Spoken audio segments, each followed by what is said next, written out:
Hey guys, it's Eddie. I have returned after the weekend with another review for you all. Now, since I did the Breakfast Club review last week, I have decided, with a little nudge from my friends, to do a series of film reviews stemming from that video.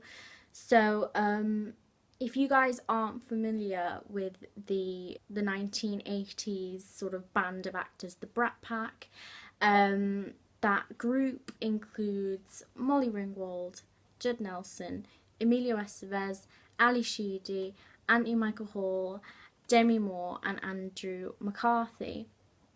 Now, these guys in the 80s, they were like the face of your teenage life. And so I thought, since I did the Breakfast Club review, it would be good to maybe do a series of reviews based on their movies. Now, I'm a huge fan of the Brat Pack, and I have been ever since I watched the Breakfast Club and St. Elmo's Fire and films of that nature where they were, in their prime. And so today we're going to continue with that series.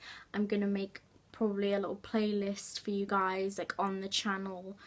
And so if you didn't guess by the title or by the very hastily done thumbnail, today we are going to be reviewing Pretty in Pink.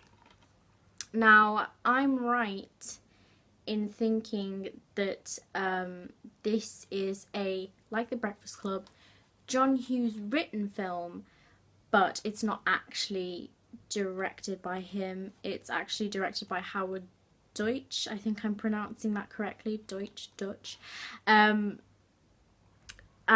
it is of the same, it was made a year later than the Breakfast Club, and anyone who's watched the Breakfast Club will recognise our princess, Miss Molly Ringwald, who of course was just the face of every teenage girl in the 1980s, or I wasn't alive then, but I'm guessing. Now, this film, as you guys know, the Breakfast Club reigns supreme as far as 80s movies go for me.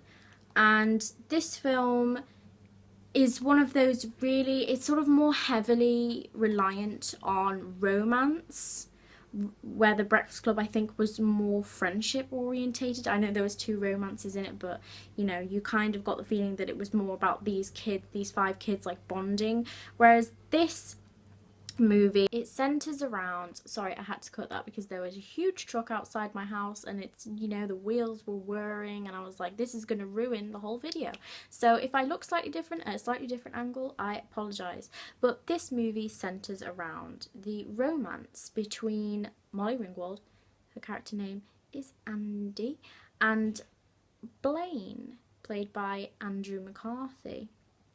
And perhaps the most intriguing character, probably the best character in the movie according to moi, is the character of Ducky Dale, played by John Cryer. And he exists as Andy's best friend, who also happens to be very, very heavily and very touchingly in love with her. And the film sort of centres around, more around Andy and Blaine's relationship, but you sort of get, Ducky's, pained struggle to get with Andy on the side. And so, yes, that is why it's sort of more about the romance in my eyes. It still has that fantastic 80s soundtrack, with appearances from the Psychedelic Furs with the title track, and songs of that nature. There's, the Smiths are on there, fitting perfectly with Ducky's very solitary mood. And so yes, let's get into reviewing this properly now that I've given you the full character address. And so this movie, I love this movie. I love watching it. I love the characters, especially Ducky. I think who doesn't love Ducky? If you've seen the movie, you just know that Ducky is the most adorable guy. He's so funny. Ducky actually, along with the villain, the high school villain played by James Spader called Steph, I think they are the two that primarily land the jokes.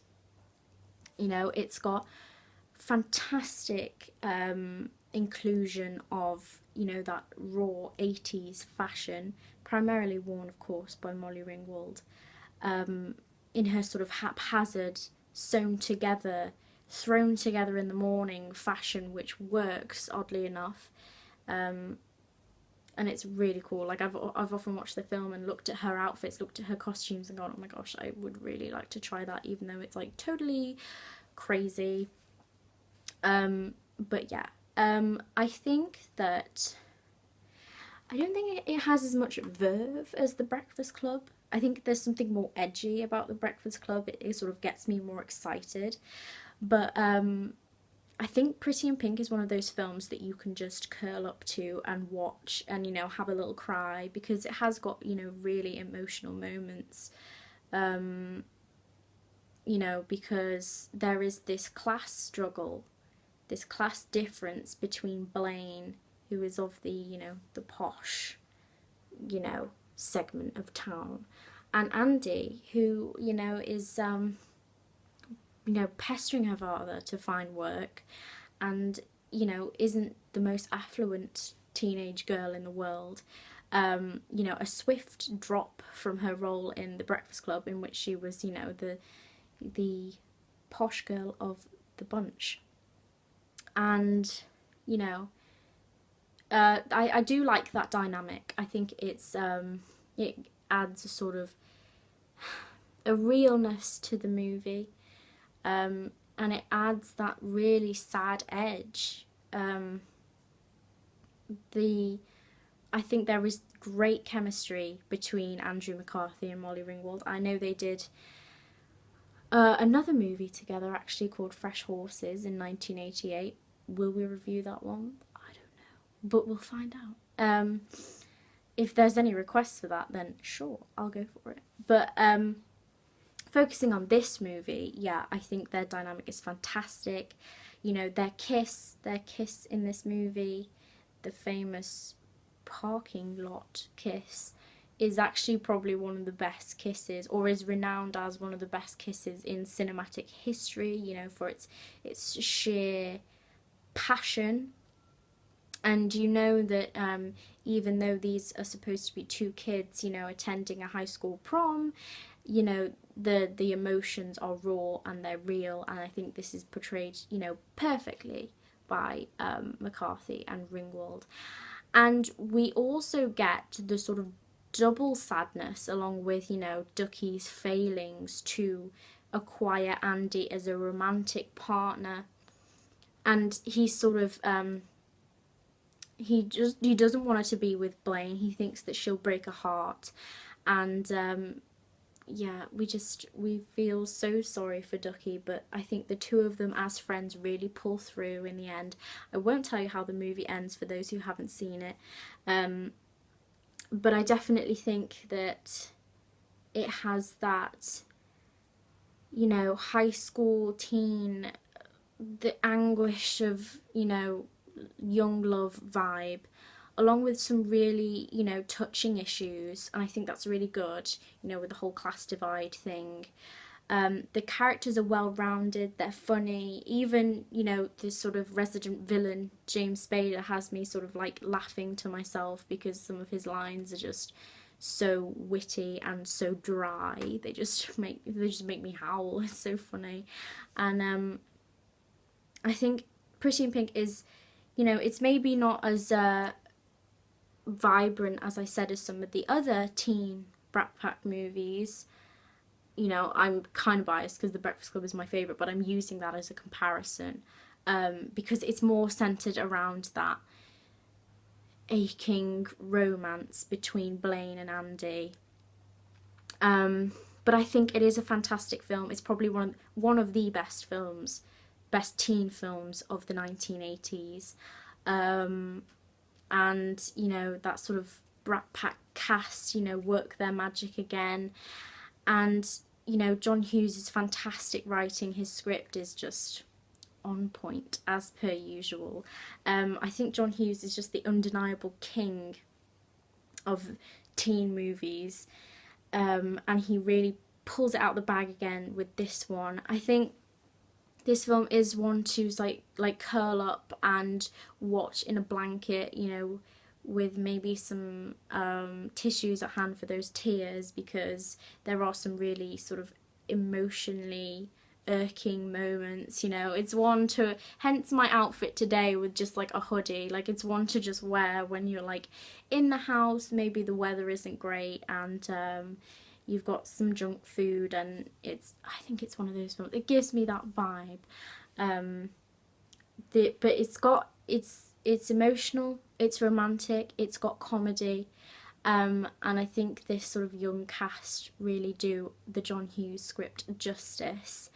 So that's my review of this movie. I don't have much, you know, that much negative things to say about it. I do think it's a great film, and one that I would probably advise everybody to give a go, because it's not your conventional rom-com, I don't think, because it's got that edgy teen vibe to it. And yeah, I think everyone should give it a try, and if you haven't already, I hope this review has sort of pushed you to do so. So if you have enjoyed this review and you want another one, please leave a suggestion for a movie that I can review or you want me to review in the comments below, or just message me on my Tumblr, which let me form this sentence properly, the link of which I will leave for you in the description below. And of course, expect more Brat Pack movie reviews to come very soon, because I love this group of actors and I love this genre, so I can only hope to see you in the next video. Bye!